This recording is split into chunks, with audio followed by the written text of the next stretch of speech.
नमस्कार। चलिए आज निकलते हैं भारत के नक्शे पर एक बहुत ही दिलचस्प सफर पर। ये सिर्फ एक देश नहीं, ये तो एक उपमहाद्वीप है।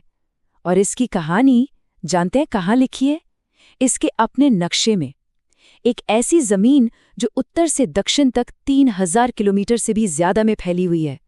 तो हम क्या करने वाले हैं?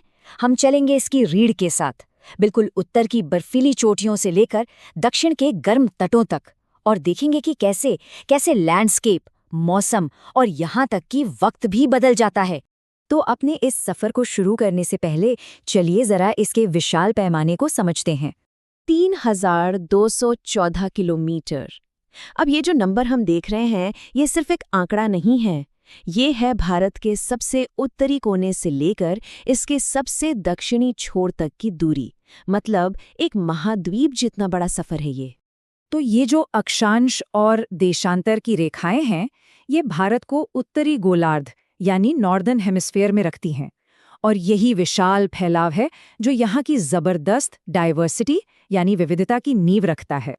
तो चलिए सफर शुरू करते हैं, और हमारी शुरुआत होगी नक्शे के बिल्कुल टॉप से यानी उत्तर से। हमारा शुरुआती पॉइंट है 37 डिग्री 6 मिनट नॉर्थ लैटिट्यूड। सोचिए, हम हैं हिमालय के ठंडे पहाड़ी इलाके में। ये एक ऐसी जगह है जहाँ ऊंचे ऊंचे पहाड़ और ठंडी हवाएं हैं जो हमारे सफर के अंत से बिल्कुल ही अलग है। अब जैसे जैसे हम दक्षिण की तरफ बढ़ते हैं, हम एक बहुत ही महत्वपूर्ण ज्योग्राफिकल लैंडमार्क के पास पहुंचते हैं। ये एक ऐसी अदृश्य रेखा है जो इस उपमहाद्वीप को लगभग 2 बराबर हिस्सों में बांट देती है। तो ये कौन सी रेखा है और क्यों है इतनी खास? देखिए, ये सिर्फ मैप पर खींची गई एक लाइन नहीं है, ये एक बहुत बड़ा क्लाइमेटिक और जियोग्राफिकल डिवाइडर है। हाँ, हम बात कर रहे हैं कर्क रेखा की, यानी ट्रॉपिक ऑफ कैंसर की। देखिए, इस रेखा का मतलब ये है कि इसके उत्तर का जो भी हिस्सा है वो सब सब ट्रॉपिकल और टेम्परेट जोन में आता है, और इसके दक्षिण का हिस्सा वो पूरी तरह से ट्रॉपिकल जोन में है। मतलब कह सकते हैं कि ये 2 अलग-अलग दुनियाओं को बांटती है। और ये रेखा ये भारत के बिल्कुल बीच से, उसके दिल से होकर गुजरती है। और जानते हैं कितने राज्यों से? पूरे 8 राज्यों से। गुजरात, राजस्थान, मध्य प्रदेश, छत्तीसगढ़, झारखंड, पश्चिम बंगाल, त्रिपुरा और मिजोरम, इन सब पर ये अपनी भौगोलिक छाप छोड़ती है। और ये कितना दिलचस्प है, गांधीनगर और जबलपुर जैसे बड़े शहर इस लाइन के बिल्कुल पास बसे हुए हैं। इसका मतलब ये हुआ कि यहाँ रहने वाले लोग इसके भौगोलिक असर को सीधे सीधे महसूस करते हैं। और जरा इस विभाजक के उत्तर की तरफ देखिए, यहाँ मणिपुर जैसे राज्य हैं जो पूरी तरह से सब ट्रॉपिकल जोन में आते हैं। इससे साफ पता चलता है कि कर्क रेखा कैसे देश के बीचों बीच एक साफ लकीर खींचती है।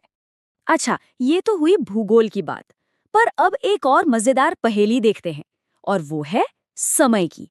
इतना बड़ा देश, सूर्योदय में 2 घंटे का फर्क, तो इसे मैनेज कैसे किया जाता है? अगर हम बिल्कुल पूर्व में चलें, अरुणाचल प्रदेश में, तो वहां सुबह 5 बजे ही सूरज निकल आता है।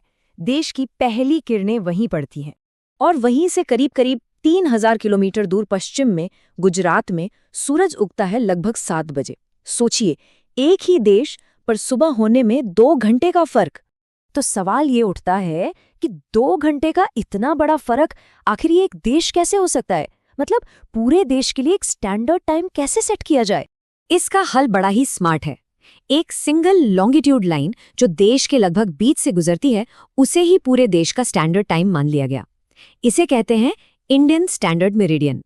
और ये लाइन भी 5 राज्यों से गुजरती है: उत्तर प्रदेश, मध्य प्रदेश, छत्तीसगढ़, ओडिशा और आंध्र प्रदेश। और इसी लाइन की वजह से ये पक्का होता है कि अरुणाचल से लेकर गुजरात तक हर किसी की घड़ी एक ही समय बताए। ये पूरे देश को आप कह सकते हैं समय के एक धागे में बांधती है। तो चलिए, अब हमारा ये लंबा सफर अपने आखिरी पड़ाव पर पहुंचता है, भारत की मुख्य भूमि के सबसे दक्षिणी छोर पर। और ये एक ऐसी दुनिया है जो हमारी शुरुआत से बिल्कुल अलग है। यहाँ का मौसम उत्तर के उन ठंडे इलाकों से एकदम अलग है जहाँ से हमने अपना सफर शुरू किया था। भूमध्य रेखा यानी इक्वेटर के पास होने की वजह से ये एक ट्रॉपिकल पैराडाइज है, साल भर गर्म और नमी वाला मौसम। तो उत्तर में हिमालय से शुरू करके हमारी यात्रा यहाँ हिंद महासागर के तट पर खत्म होती है। हमने सचमुच देश की पूरी लंबाई तय कर ली है, पहाड़ों से लेकर समंदर तक। और ये है हमारा अंतिम बिंदु, पूरे भारतीय क्षेत्र का सबसे दक्षिणी सिरा, इंदिरा पॉइंट, जो 6 डिग्री 45 मिनट नॉर्थ लैटिट्यूड पर है। यहीं पर हमारी ये ज्योग्राफिकल यात्रा खत्म होती है। तो इस पूरे सफर से क्या पता चलता है? यही कि भारत सिर्फ एक जगह नहीं है, ये तो कई दुनियाओं का एक संगम है, जो अक्षांश और देशांतर की इन रेखाओं से जुड़ा हुआ है। तो एक सवाल मन में आता है, एक जमीन, एक ही वक्त पर इतने सारे मौसम, आखिर ये भूगोल किसी भी देश की पहचान को कैसे घड़ता है?